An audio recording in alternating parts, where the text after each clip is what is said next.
All right, so we're going to start off here with launching this security and risk management domain.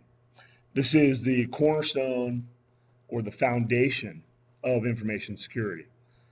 Really, we get into talking about how we can control various resources and how they're accessed on our network. We can put protection mechanisms in place and hopefully make sure that those protection mechanisms allow us to make sure that they do not have unauthorized modification or disclosure.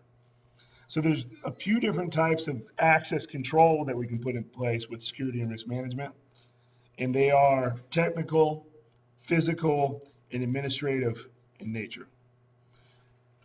Probably the biggest thing that you see whenever anybody who's been through formal security training, you'll see people start to talk or mention this thing that's called the CIA Triad. How many of you guys have heard of that before? Yeah. So that stands for confidentiality, integrity, and availability. And we'll talk about that here throughout the remainder of the week, because you'll see probably at least 3, but more in the neighborhood of 5 questions on your exam about confidentiality, integrity, and availability. We'll also talk a little bit about security governance and how you can actually be effective if you're in charge of managing security on your domain or your company, but also trying to put in place this thing that we're calling the effective security program for compliance through utilizing whatever business you're in. You know, a lot of people here in town are focused on DoD or NIST compliance, but there's a whole lot of other worlds that are out there. We have Wells Fargo as one of the customers, so banking is very, very important to them. And from that, you can figure out that Graham-Leach-Bliley, Sarbanes-Oxley, the Patriot Act. These are all things that are legal regulatory issues that come to play whenever we get into talking about risk management. Really, my opinion here, cybersecurity is risk management. Plain and simple.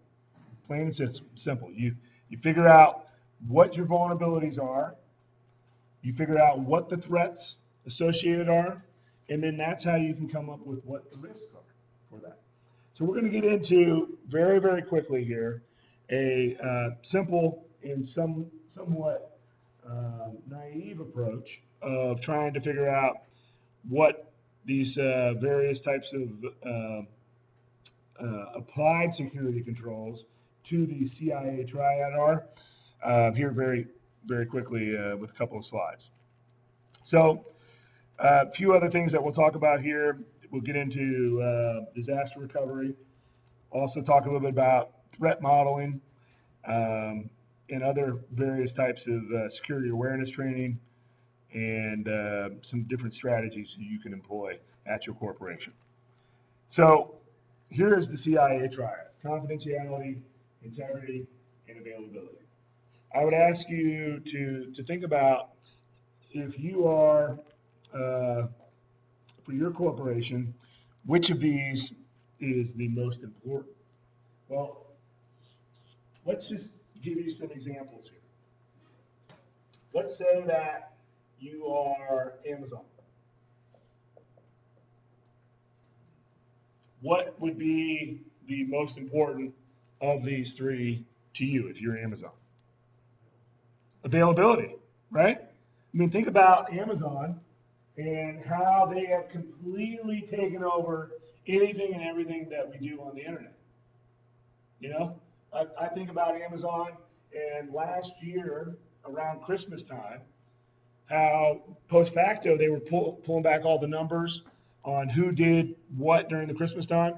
And I remember seeing the ticker on the finance board that looked like this right here. It showed Walmart, it showed Best Buy, it showed Target, and then it showed Amazon. And Every one of these was down. Walmart was down 40% in sales. Best Buy was down 60% in sales. Target was down 80% in sales. And then at $820 a share, Amazon is trading, they were up 140%. How many of you guys are Prime? Amazon Prime? Yeah, so more than half of us in the class right here, right? I wish I would have jumped on that stock when it was $100 a share. But now, hopefully, it splits and we can still jump on that now. So, yeah, Amazon. I would say availability is the most important for that. What if you're Bank of America? What's the most important thing for Bank of America? Integrity, right? And I would say that Bank of America probably, in my opinion, doesn't have as much integrity as it used to have 10 years ago.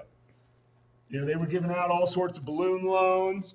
Banking industry just fell all the crazy hell. And do they have as much integrity? Yeah, I don't know. I don't know if they do. The reputation has been tarnished a little bit. And now they are actually the second largest bank in the world, next to the Bank of China, which is the largest bank in the world now. So we could argue about confidentiality, but certainly I think that we all could probably agree here that Bank of America really is not about making everything available to everybody. So that's probably not the highest concern of them, is they want to make sure that it's not available. Well, one specifically here with the CIA Triad that comes into mind for me, and probably many of you, is this nastiness right here of opium. And I think about, if you're like me, you're one of 41 million people whose identity and everything that any other country in the world ever wanted to know about us, I'm going to write that up there. How many of you guys know what the standard form 86 is? Or special form 86? Standard form? Standard form. Yeah, right? So if you have a clearance, then you filled out this, and the standard form 86 basically says, I want to know everything about you, and your grandma, and your sister, and your brother, and hey, where have you lived in the last 20 years? What prescription medications are you on? You know, what size shoe do you wear? I'm just being facetious there. But basically, everything that they ever could want to know about you is on that standard form 86, and it absolutely is awful for OPM to be compromised in 41 million contractors and federal employees. Information is now compromised. And I think about this right here as one of the most devastating hacks that's ever happened, because if you talk about having keys to the kingdom, is there anything bigger than that right there for military personnel, for high-ranking government officials, for contractors? I doubt it. I doubt that there could even be anything that's close to that. But what an awful thing for that to happen. And I think that it hits right at home here with the importance of practicing security, because you know, that people say that certain politicians should go to jail for certain things right here. Well, I would agree that, hey, you know what, for things like this right here, where you're guarding that much of a gold mine, that not only should the civil servants, but also the contractors have an obligation to make sure that this does not get compromised. Now, we could argue on our soapboxes one way or another on that, but in my opinion, that is absolutely awful that happened. And I think that they've started to put things in place to try to mitigate that. But let's just look at this really quickly, because now the integrity is gone out of OPM, and whether or not they're able to safeguard that information. So for 41 million, you just write this number out right here, 41 million people, if credit monitoring is, let's just give it $99 a year, so we'll round it up to 100, right? So now we add 2 zeros to the end.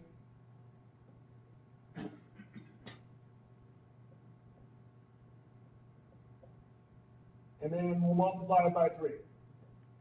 So that's 123, what's that, billion? So that's $4.1 billion. So that's $12 billion. Just showing you the gravity of what that costs us right there.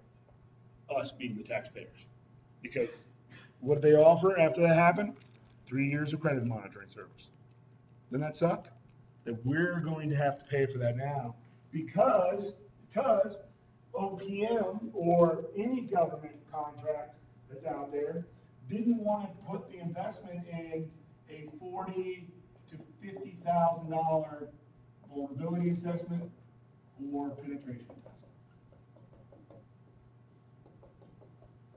Wasn't some of that hosted offshore? I think I did read that somewhere. There's actually some system administrators in various countries that are secretly hostile to us, like China and some other. I think I did read that somewhere. It's quite unfortunate, isn't it? But if you can imagine, this number up here, yeah, you know what? We don't have that in our budget. Okay? That's great. Do you have this number in your budget? Well, hey, automatically, now it has to become part of your budget. It sucks because you get on your soapbox talking about national deficit. Well, it's stupid things like this that you pay me now or pay me 10 times later, or in this case, $12 billion later. So it's quite interesting to see some of these different paradoxes that we put ourselves into. But this is CIA